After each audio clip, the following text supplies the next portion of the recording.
He kissed her gently that night, her husband, her love. But as he entered her, the scream returned, like it did every night. Her virginity had grown back again. It had only been 1 week since the wedding. Anulika folded her wrapper for the third time. The red stain was back. She cleaned it in silence. Chisholm hammered outside like nothing had changed, but everything had. The first night she thought it was normal. The sharp pain, the tears, the blood. She told herself it was her first time, and her body needed to adjust. Chisholm had kissed her forehead and whispered, "It's okay, my love. I can wait. There is no rush." And he meant it. He had always been kind. The second night was the same, and the third. Every night they tried, and every night the pain returned. It felt like her body was rejecting him, like her skin remembered something she didn't understand. In the morning there were no signs of what happened, no bruises, no soreness, just her body, as if untouched, as if new, as if sealed. Later that day, she sat with her grandmother under the mango tree. Mama Neka peeled oranges slowly, her fingers moving like memories. The chickens scratched the dirt near her feet. Anulika didn't speak at first. She just watched the knife move up and down, carving soft circles into the orange peel. Then, in a voice so small, she said, "Mama, can I ask you something?" The old woman looked up. Her eyes narrowed gently. "What is it, my child?" Anulika swallowed hard. She looked at the ground, then back at the tree, and she whispered, "Is it possible for a woman to remain a virgin even after marriage?" The orange hit the ground. Mama Neka didn't blink. She stared like she was seeing someone else. "Why would you ask that?" Anulika didn't answer at first. Then she said softly, "Because I think it's happening to me." The old woman closed her eyes. The wind passed between them, brushing leaves across the ground. "Have you told anyone else?" she asked. Anulika shook her head. "Not your mother? Not Chisholm? No." Anulika whispered, "I don't want to scare them." Mama Neka sighed. She bent down and picked up the orange, brushing the dirt off its skin. Her hands trembled slightly. Anulika spoke. About the pain, the blood, the way her body rewound itself each night. When she finished, the old woman said nothing. She just stared at the orange in her hands. Then she said, "I prayed this would skip your generation." Anulika looked up sharply. "What?" Mama Neka stood. She moved slowly, like her body carried stories too heavy for one lifetime. "You are not the first." Anulika felt her heart pound in her chest. "What do you mean?" The old woman looked out at the trees. Her voice lowered, almost to a whisper. "Adaz, your grandmother bled every night for years," Mama Neka said. "The elders called it protection. But pain, even with purpose, is still pain." "But I'm married," Anulika cried. "Chisholm is not a stranger." "The spirit doesn't care," Mama Neka said. "It doesn't know love. It only knows the rules." Silence again. Then she added, "It was passed down, from womb to womb. Some years it sleeps. Some years it wakes up." Anulika felt dizzy. The air felt thick. "Is it a curse?" Mama Neka didn't answer. She walked inside the house, and when she returned, she held a small leather pouch. "This was Adaize's," she said, "and your mother's. Now it's yours." Anulika took it with trembling hands. Inside was a folded piece of cloth, stained with something dark, and a dried leaf tied with red string. "What am I supposed to do with this?" Anulika asked. The old woman looked tired now, older than ever. "Keep it close," she said, "and pray." because the seal doesn't break easily, and it always takes something first. Chisholm watched his wife from the doorway. She was stirring soup on the fire, her back turned to him. The smoke rose slowly, wrapping around her like a veil. It had been 10 days since their wedding, 10 nights of silence, 10 mornings of awkward smiles. He loved her. That had never changed. But something had. At first, he thought it was just newness. A shy bride, a careful wife. He gave her space. But now, he was confused. Each night, he reached for her gently. Each night, she had pulled away. Not in anger, not in fear, but in pain. And each morning, she acted like nothing had happened. She served his food. She fetched water. She smiled. But her eyes were tired. Chisholm watched her sweep the same spot again. She looked lost. He stayed quiet. That afternoon, as they ate together, he spoke. "You've been quiet," he said. "I'm just tired," she replied. But both knew it was more. "Is it me?" he asked. "Have I done something wrong?" Anulika's spoon froze in midair. She looked at him, her eyes wide. "No, you've done nothing wrong. You've been good to me." Chisholm reached across the table and held her hand. "Then talk to me." She tried to speak, but the words caught in her throat. She shook her head. "It's not easy to explain." Chisholm didn't push. He just held her hand a little longer. That night, she slept facing the wall. He didn't try to touch her. He just watched her back, the rise and fall of her breath, the way she curled into herself like she was hiding. In the middle of the night, he heard her crying, soft, silent, almost like breathing. He turned, reached out, and placed his hand on her shoulder. "I'm here," he whispered. "Whatever it is, we'll face it together." Anulika didn't move, but her tears kept falling.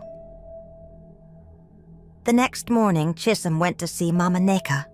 She was sitting under the guava tree, snapping beans into a metal bowl.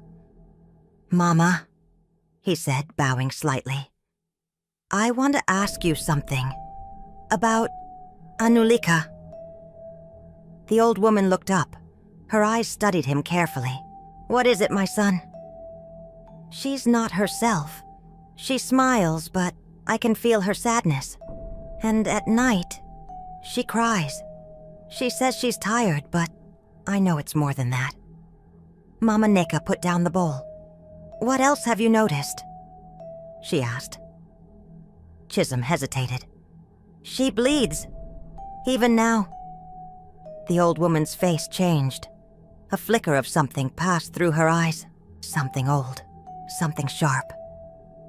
"Have you touched her?" Chisholm's face turned red. "Only when she allowed. But it's like her body is not ready. Like something is resisting me." Mama Neka sighed. She looked toward the hills, quiet for a long time. "There are things even our men were never told," Mama Neka said. "Things meant to protect us, that ended up trapping us." She paused. "You're not just her husband now, Chisholm. You're a witness." Chisholm's heart dropped. "A witness to what?" "To a wound that was stitched shut by spirits, and now wants to bleed again." Chisholm opened his mouth to ask more, but the old woman raised her hand. "Not yet," she said. "When the time is right, you'll know." Chisholm nodded slowly. He thanked her and walked away, his mind filled with more questions than answers. And as Mama Neka watched him go, she whispered to herself, "I warned them, but maybe the seal is stronger this time." The house was quiet again, but not the peaceful kind. The air inside felt heavy, like something was pressing on the walls. Anulika swept the floor slowly. She had been sweeping the same spot for almost 10 minutes. Her mind was far away. Chisholm missed her. Not just her body, her laughter, her warmth, and her silence was louder now. "Anulika," he said finally. She stopped sweeping but didn't look up. "Come and sit." She walked over slowly and sat beside him. The silence between them stretched wide. Chisholm took her hand. "I love you," he said. "I hope you know that." She nodded. "I love you too." "Then why do you feel so far away?" Anulika looked at him. Her eyes were tired. Her voice was small. "Because I'm ashamed." "Ashamed of what?" "My body rejects you. Every night." "What kind of wife does that?" Chisholm shook his head. "No, don't say that. You are enough. Even if we never touch again, you are still mine, and I am yours." "You say that now, but how long will you mean it?" She faced the window. "I bleed every night. Wake up untouched. It's not love. It's something else. Something wrong." Chisholm rose slowly. "Then let's find a way to break it." She looked at him, surprised. "You believe me?" "Of course I do." He walked over and placed his hands on her shoulders. "I went to Mama Neka. She didn't say much, but the way she looked at me, I know she knows something." Anulika nodded slowly. "She gave me something. A pouch. It belonged to my great-grandmother." Chisholm's eyes widened. "Show me." She brought the pouch from her box. He opened it carefully. The cloth, the leaf, the string. It smelled like dust and memory. "What does it mean?" he asked. "She didn't say. Just told me to keep it close and pray." Chisholm looked at her. "Then we will pray together." They knelt beside the bed, side by side. For the first time since their wedding, their voices rose as one. "God, whatever this is, help us. Break it. Heal her. Set us free." Their words were simple, but their hearts were full. That night they held each other without fear. They didn't try anything more. They just stayed close. But deep in the night, Anulika woke up with a scream. Chisholm sat up, startled. "What is it?" She was holding her stomach, her face pale. "It's burning," she whispered. "Inside. It's burning." He rushed to get water. She drank, but the pain didn't stop. "Should I call Mama?" he asked. She shook her head. "No, just stay." She shook in his arms till morning. The pain stayed, but the blood didn't return. The next morning, Anulika walked slowly to her grandmother's hut. Her feet felt heavy, but her heart felt heavier. She hadn't bled last night, but the fire inside her had not gone away. She found Mama Neka outside, peeling okra with calm hands. The chickens scratched nearby, pecking at the dirt. The sky above was soft and gray. Anulika stood for a while, watching her. Then she spoke. "Mama, I need to know everything." The old woman didn't look up. "Everything is a lot." "Then start with the part about me." Mama Neka sighed. She placed the okra into a bowl and wiped her hands on her wrapper. "Sit." Anulika sat on the low wooden stool beside her. She didn't say a word. She waited. The old woman took a deep breath. Her voice was slow, steady. "Your great-grandmother, Adaisi, was only 16 when she married. Her husband was twice her age, a soldier. Rough, cruel." Anulika frowned but said nothing. He hurt her, and they told her to endure until she couldn't. The wind passed gently between them.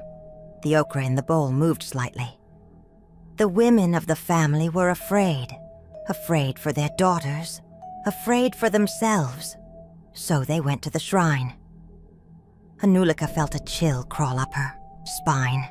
They begged the spirits to protect their girls, to lock their bodies until they were safe. The priest gave them herbs, and a chant, and a condition. Anulika's voice shook. What condition? That the seal would pass down, from womb to womb, until the day one daughter chose to break it. Anulika stared at her grandmother. So it's me? Mama Neka nodded. It was supposed to skip a generation. Your mother didn't suffer. We thought it was gone, but it wasn't.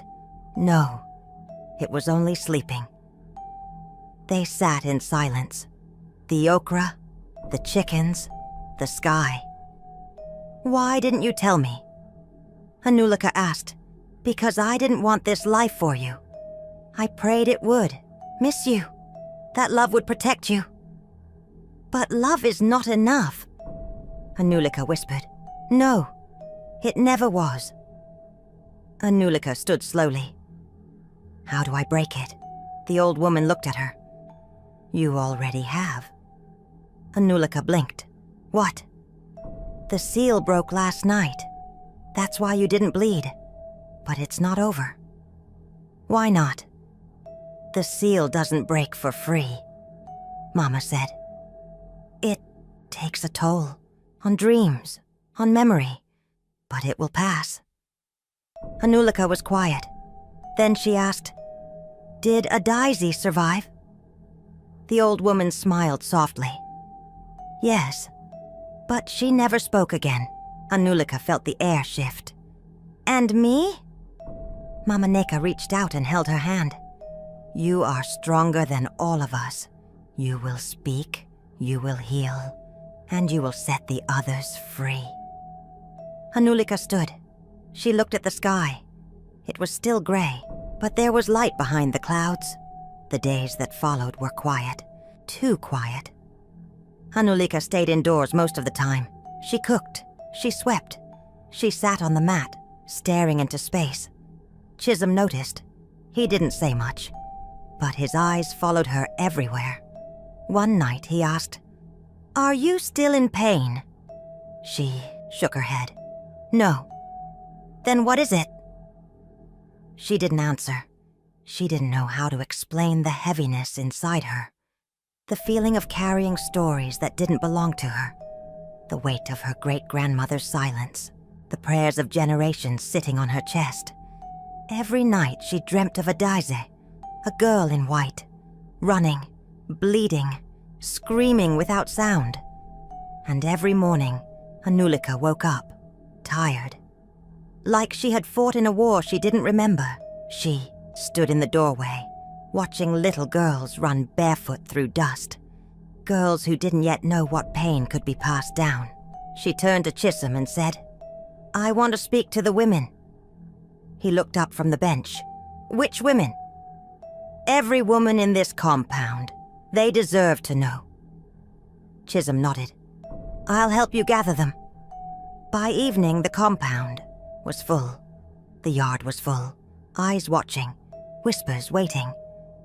Anulika stood under the mango tree, her voice low but steady. You all know me. I am not here to cause shame. I am here because shame almost destroyed me. The murmurs stopped. Even the babies went silent. Since my wedding night, I bled. I wasn't sick. I was sealed. Gasps. It was a curse. Not to punish, but to protect. But pain is still pain, even when it wears a good name. A woman in the back wiped her eyes. My great-grandmother was the first. I am the last. More silence. And I came here today not for pity, but so that we do not seal another girl again. She pointed at a little girl playing with a stick by the gate. Let her body be her own. Let her love when she chooses. Let her walk without hidden wounds. Mama Neka stood, her voice cracked with age. It ends here. They didn't speak, But they didn't leave either. That night, Anulika sat with Chisholm. He held her hand in silence. "Are you proud of me?" she asked. "Always," he said. "I'm still scared," she whispered. "You were born in silence," he said. "But now you speak." The sky was dark, but deep inside her, something finally unlocked.